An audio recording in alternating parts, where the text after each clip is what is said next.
Okay, we're going to continue our discussion about classical style, classical music.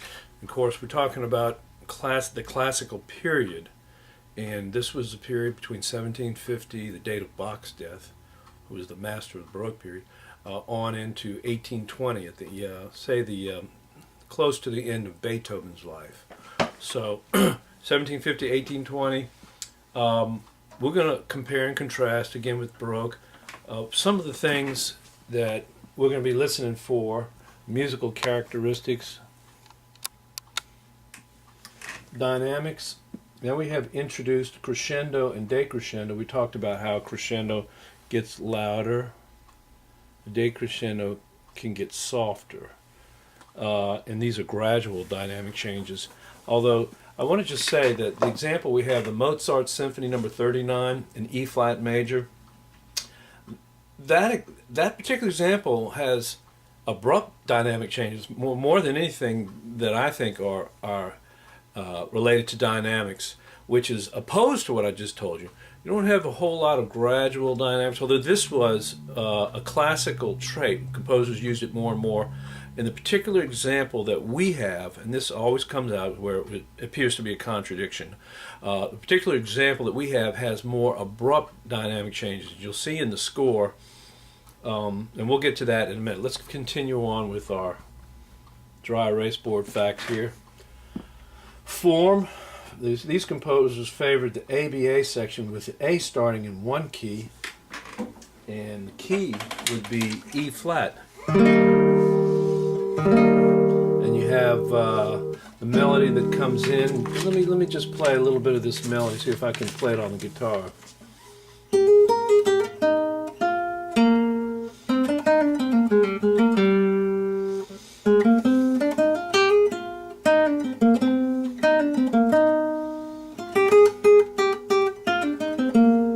Alright, that was a poor job.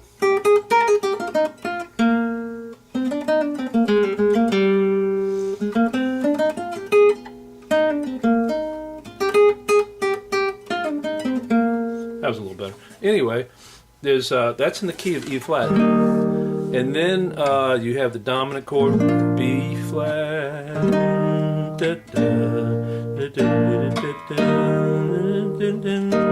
and then you can modulate to B flat. When you modulate, modulation in the B section, you'll have a different theme. So it's a little bit higher.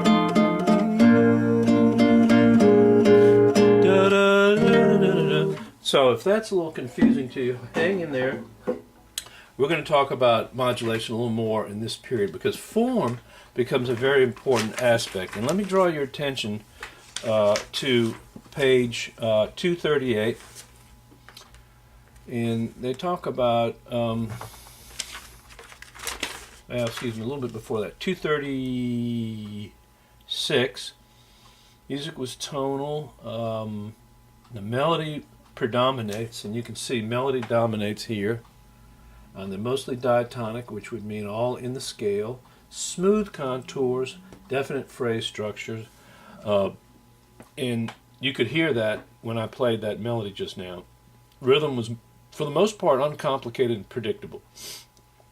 It says down at the bottom that they're talking about the modulations to new keys. And it was common, and it was part of the structure of the music. It's part of what I want you to start appreciating about the music is how it changes key. The new keys introduced instability that was resolved only when the tonal center returned to the original tonic. And that's right here in the A section. So you start out, it's kind of like an overall, this is called Sonata Form, and it's an overall very coherent, longer form that starts out with the theme, the major theme, and you have a secondary theme, and you go to the development section, and then you come back. So anyway, we're going to talk about that a little bit. They had a preference for ABA structure. You remember we talked about song form in jazz and pop music, and we had the AABA. Well, that's basically the same thing as ABA. That's a ternary, which means three-part structure. You have a binary structure, which is AB, and then you have a ternary structure, which is ABA, or AABA. Okay, we've talked about it a little bit already. On page 238, they go on to talk more about the movements of a symphony, and the listening guide that we have for the Mozart symphony is simply the Symphony Number 39 E flat major. It's the fourth movement. Now over on page 238, the fourth movement can be, it's fast, usually a rondo, and sometimes in sonata form. So these are different forms. We only have time to talk about them very little, but since we're only listening to one movement, we need to know that this is going to be a sonata form. So overall, you can read about sonata form a little bit more, and we'll talk about it a little bit. It's a large ABA structure. And on page 241, you can see that there's an exposition. It's often repeated, and you're in the home key A. B is the contrasting key. Instability and expectancy relative to section A. Then there's a development. Of course, what you do, you have to repeat the A section first, and we'll see that. So let's listen. Well, let's look over here. Now you see, I know, it's very difficult. Hopefully you'll be able to see this, but this is the theme of the music that has been reduced to just a rhythmic pattern. And these double beam notes are fast notes, and these single beam notes are a little slower, and these no beam notes are even slower. So you can see that there's a 9-note motive. 1, 2, 3, 4, 5, 6, 7, 8, 9. Ba, ba, ba, ba, ba, ba, bum, bum, bum. And the tempo is allegro. That's an Italian word for fast. And I've already played this a little.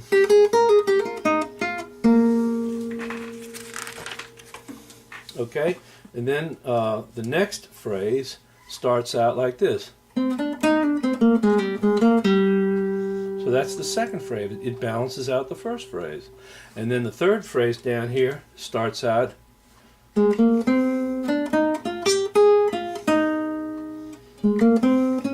The third phrase kind of continues on. And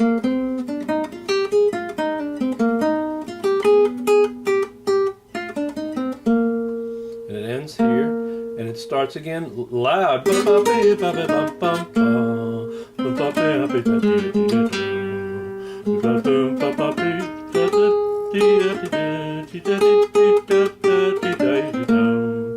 So it's very, very simple yet quick. There is quite a bit of virtuosity associated with it. In other words, you have to be a player to be able to handle that at a quick tempo. But the language is very diatonic. Here's the E flat major scale. Do, re, mi, fa, sol, la, ti, do, do, re, mi, fa, sol, la, ti, do. The melody stays within this range right here.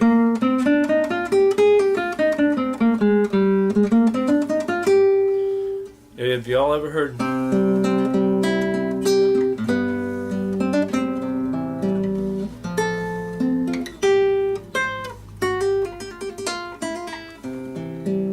That's another Mozart piano sonata. Very, very basic, simple melodic material, diatonic material. So let's listen to the music, that's the symphony number 39, and let's listen to the exposition, the first A section.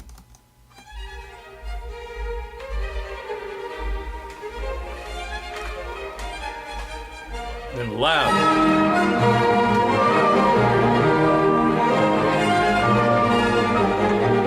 Cadence coming up. Now here's a transitional theme.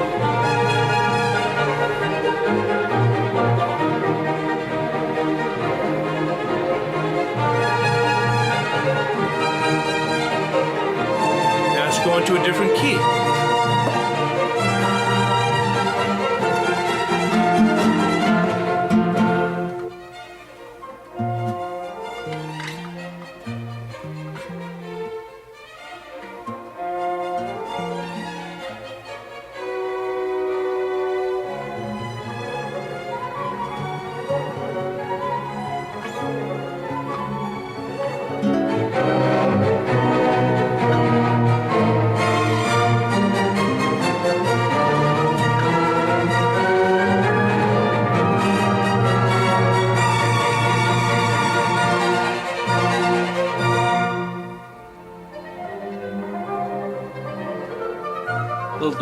going on between the oboe and the clarinet.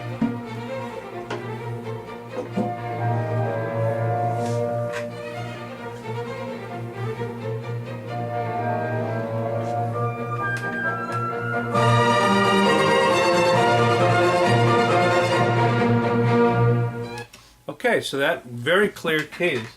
And he's in B flat. And then, of course, it goes back to E flat.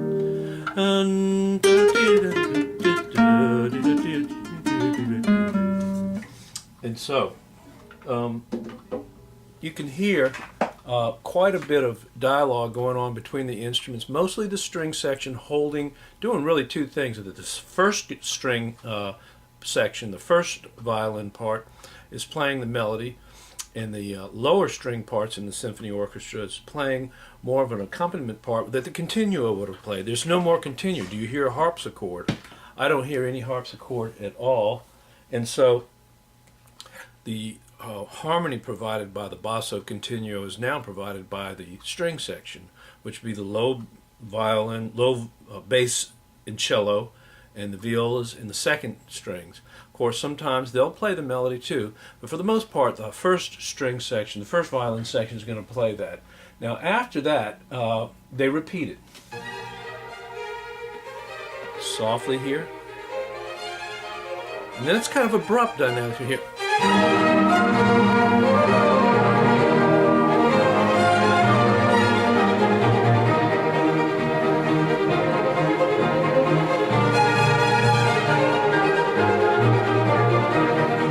This is a transitional theme going into the second theme.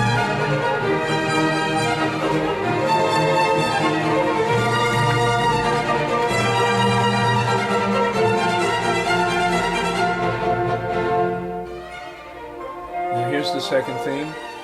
It's very much like the first.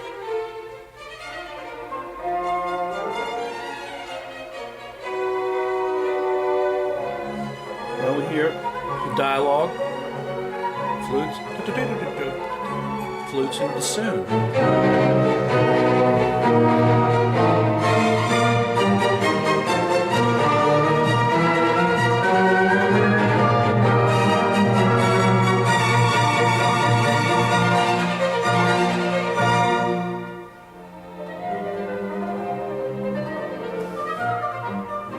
Now this is the closing section. Hear the pedal. The pedal is that boom, boom, boom, boom.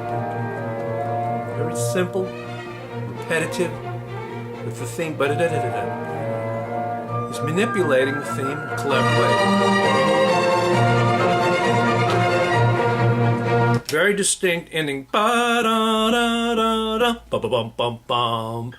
and then you hear, we run out of time yet? Not yet. The development section. Ooh, what was that? That was ba-da-da-da-da-da. That's that theme that we talked about here, but he's leaving off the last two notes, so now the 9-note theme has become 7-note transition development section. Let's hear just a little bit of that, and then we're going to finish it up.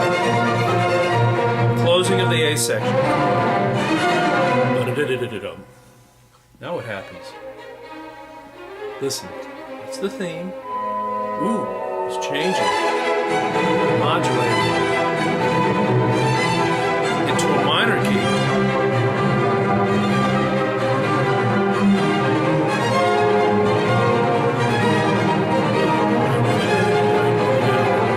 So that 7-note theme being used.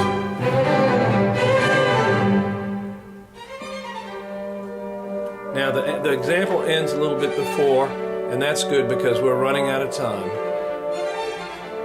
And it's about to fade out. This is still the development section, and then there's going to be the recapitulation. Ah, there it is.